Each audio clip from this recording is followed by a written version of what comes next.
Manu, a direita e a esquerda, várias vozes te criticam por algo apelidado de identitarismo. Isso é, você seria adepta de um pensamento que colocaria os direitos de gênero e raça no mesmo patamar ou até acima dos interesses de classe dos trabalhadores, da luta anti-imperialista e do combate ao capitalismo. Afinal, você é ou não uma identitária? Sabe-se lá o que significa isso.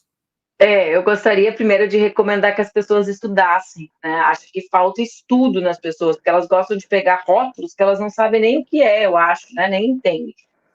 Breno, eu sou uma defensora, primeiro eu sou marxista, né? Tem muita gente que está em um monte de organização aí. Eu fiz uma escolha, né? Uma escolha, as pessoas me olham e elas sabem quem eu sou e o que eu penso, né? Eu não tô num espaço que, de maneira unitária, nós todos somos marxistas, que é o PCdoB. Então, esse é um tema importante, porque não é fácil, nunca foi moda e sempre foi difícil, né? Então, essa é uma questão. A segunda questão, eu acho que isso demonstra, como diz o professor Silvio Almeida, um dos maiores intelectuais do nosso país, a reafirmação de uma determinada identidade. Porque sempre que eu escuto isso, casualmente eu escuto de um homem branco numa posição de poder que fica revoltado quando eu falo que existem estruturas de poder que perpetuam determinadas pessoas, em determinadas funções. Eu vivo no Brasil, Breno, e defendo um pensamento, o desenvolvimento de um pensamento genuinamente nacional, para que a gente possa enfrentar os nossos problemas. O Brasil é o país que recebeu dos 10 milhões de homens e mulheres escravizados da África, 5 dos países africanos, 5 milhões deles.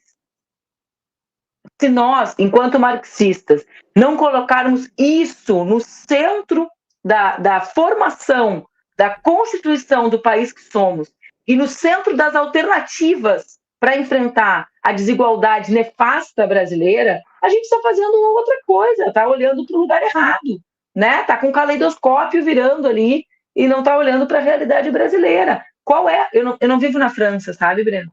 As pessoas, eu vivo no Brasil. Né? Eu acho que isso também tem a ver com um certo tipo de pensamento muito eurocentrado, que são outros problemas de outra natureza. Né? As pessoas reproduzem muito, a gente desconecta o debate sobre a construção do pensamento, né? E a realidade concreta. Então, eu vivo nesse país, com essa história, com essa formação, com uma formação baseada na violência. Essa é a formação do Brasil. Né? Se serve para alguma coisa o que nós vivemos no último período, serve para desmascarar a ideia de que esse país foi formado a partir de um grande pacto da paz. Né? Uma ideia altamente comprada por amplos setores, inclusive da esquerda. Então, esse é um tema. 2, no Brasil, nesse país em que nós vivemos, a conexão entre a questão de classe, que é a primeira questão, a econômica, né, é altamente relacionada à questão racial, em primeiríssimo lugar. E, em segundo lugar, a questão de gênero. Há uma hierarquia também entre raça e gênero, elas não são equilibradas na construção da desigualdade. Se não fosse verdade, ninguém. Vamos supor que ciências sociais e humanas fossem laboratório de física. Vamos isolar variáveis, né? Um trabalhador branco recebe R$ 100. Uma trabalhadora negra, na mesma posição e com a mesma formação, recebe 30, Breno. Ora, isolamos a variável classe. O que está fazendo? O que tem de diferente entre essas duas pessoas? A coincidência? Os astros? Ou é raça, né? E gênero? Porque a gente sabe que hierarquicamente são homens brancos, mulheres brancas, homens negros e mulheres negras. A gente tem um dado, Breno, das penitenciárias, o tema pouquíssimo falado pela esquerda, né? O tema da política de segurança. Por que será, meu Deus do céu, que do mais de 1 milhão de presos do nosso país, quase todos são negros? Ah, meu Deus! Ou a gente vai para uma teoria determinista, né? Que acha que existe alguma questão, ou a gente precisa olhar as estruturas racializadas da sociedade brasileira. Então, eu realmente, Breno, eu não me indigno porque, olha, hoje em dia, com tanta violência, eu vi que eu sou identitária, para mim é mais, sabe aquela piada sem graça que a pessoa conta achando que está arrasando? Eu acho, assim, de uma incapacidade intelectual tão grande que não me ofende, porque eu acho que, né, Só que a gente precisa. Quem quer defender trabalhador, gente? Tá, vamos lá. A gente defende, né, com nomes diversos, a classe trabalhadora, a classe operária, trabalhadores, as trabalhadoras, ok. Quem são os trabalhadores mais explorados no nosso país, gente? Falar em negros e negras é falar do trabalho precarizado. Então, eu não sei que sujeito universal é esse que tentam construir, que cria um problema quando a gente coloca elementos concretos. Né? Não existe esse sujeito universal. Esse cidadão universal brasileiro, branco e homem, não existe. Surprise!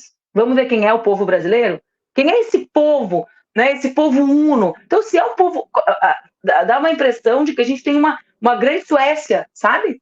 Que esse não é um tema. Esse não é um tema. Olha, gente, esse é um tema, né? E eu realmente acho que a gente precisa fazer o debate entre nós, né? Porque me parece que isso tem servido apenas para não percebermos que o povo já percebeu, já toma consciência disso. E eu vou repetir algo que nós já falamos lá no início.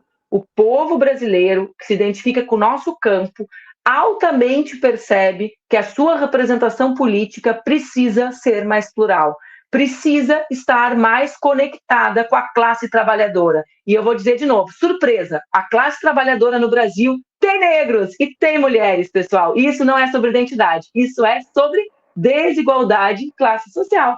Surpresa, vocês acham que vocês estavam na Suécia, vocês não estão.